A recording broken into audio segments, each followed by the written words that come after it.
Bonjour Denis, tu es le coach de Pouvini et à titre personnel, tu es amoureux d'Ironman et aussi du Sri Lanka. Oui. Donc j'ai quelques questions à te poser pour notre interview. Depuis combien de temps tu entraînes Pouvini? Alors Pouvini, je l'entraîne depuis pratiquement 6 mois. Elle fait partie du club de triathlon de Colombo, le TCC, Triathlon Club Colombo. On a organisé 3 événements qu'on a appelé le Pro Am Tri Series. C'était un aquathlon, un duathlon et un sprint de triathlon. Elle a gagné les trois épreuves. Elle a commencé à l'entraîner. Et pour qu'elle puisse prendre part à l'Ironman 70.3 de Colombo qui a eu lieu le 25 février dernier.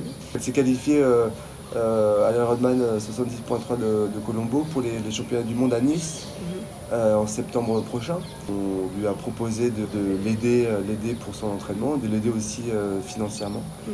Donc on a mis en place toute une organisation pour la partie entraînement et pour la partie logistique. On a élaboré tout un programme d'entraînement assez lourd, hein, puisque c'est 2 séances par jour, plus des sorties longues le week-end, de telle sorte qu'elle puisse représenter le Sri Lanka et pouvoir se classer dans les premiers 30%, ça serait un bon résultat.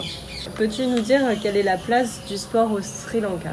Le sport au Sri Lanka a eu une croissance très rapide, énorme, depuis ces 5 dernières années.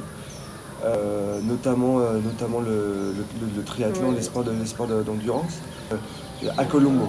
Je précise à Colombo parce que c'est pas forcément le cas dans le reste du Sri Lanka.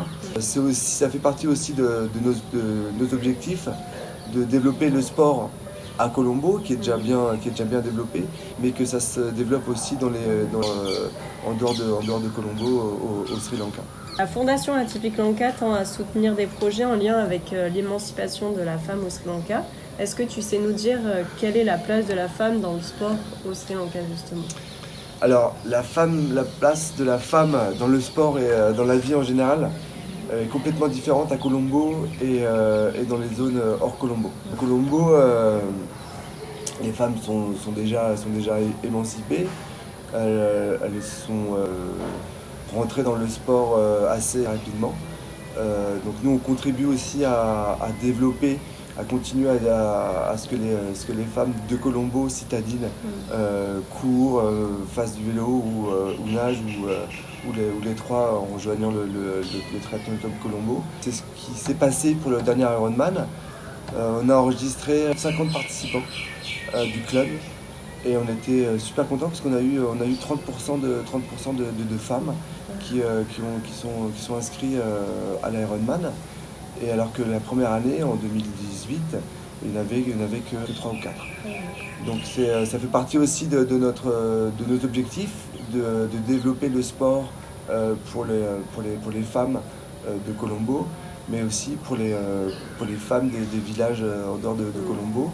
C'est pour ça que le projet d'envoyer Pouvini en France pour faire les championnats du monde d'Ironman, c'est aussi un super vecteur pour pouvoir communiquer et pour montrer aux femmes de Colombo et aux femmes sri-lankaises en général que les femmes sont aussi capables de se qualifier pour des événements de la dimension internationale. En 2 mots, qu'est-ce que tu voudrais dire aux Sri-Lankaises qui hésitent à faire du sport, à se lancer dans le triathlon, la course à pied, la natation?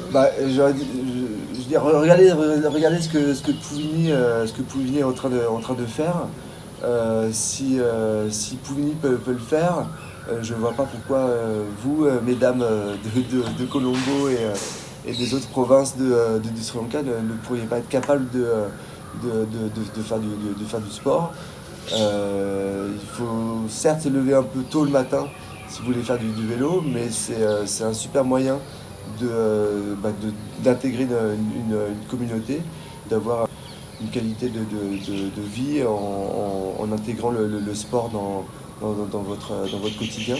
Donc j'encourage toutes ces dames à venir faire du vélo, courir ou nager avec nous. Merci Denis pour le temps que tu nous as donné pour l'interview. Okay. Et puis on vous souhaite bon courage pour ces championnats à Nice. Ok, merci beaucoup.